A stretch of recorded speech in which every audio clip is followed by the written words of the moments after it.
It was a warm day near the Sea of Galilee, a beautiful and peaceful place, where people often came to see and hear the teachings of Jesus.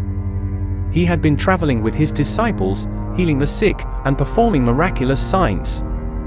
Word of his miracles had spread far and wide, and the crowds were growing larger and larger as people from all walks of life came to hear him speak.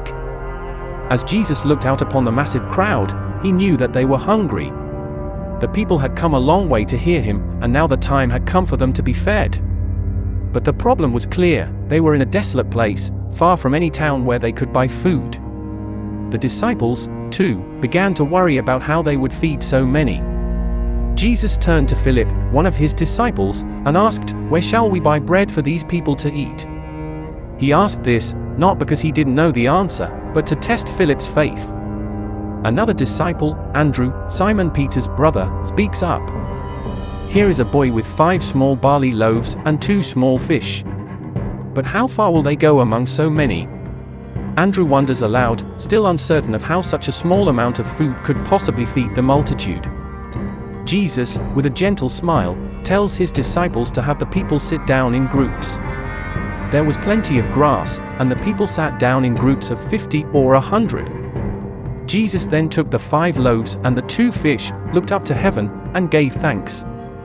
As Jesus began to break the loaves and distribute them to his disciples, something miraculous happened. The food seemed to multiply in his hands. Each disciple took a portion and began handing it to the people. The small amount of food quickly spread across the vast crowd, and everyone ate as much as they wanted. When all had eaten their fill, Jesus instructed his disciples to gather the leftovers so that nothing would be wasted. The disciples went through the crowd with baskets and collected 12 full baskets of leftover pieces of bread and fish. When the people saw the miracle that Jesus had performed, they were amazed. They began to say to each other, "Surely this is the prophet who is to come into the world." They realized that Jesus was no ordinary man, but the promised Messiah, the one who could provide in abundance even when it seemed impossible.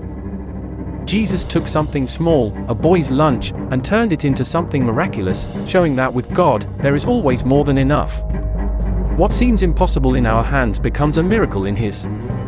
This story emphasizes the power of faith, the abundance of God's provision, and the importance of sharing even the smallest resources we have.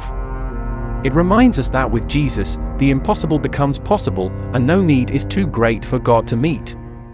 Thank you for watching. What did you learn from this story? Let's know in the comment section. Please subscribe, like and share.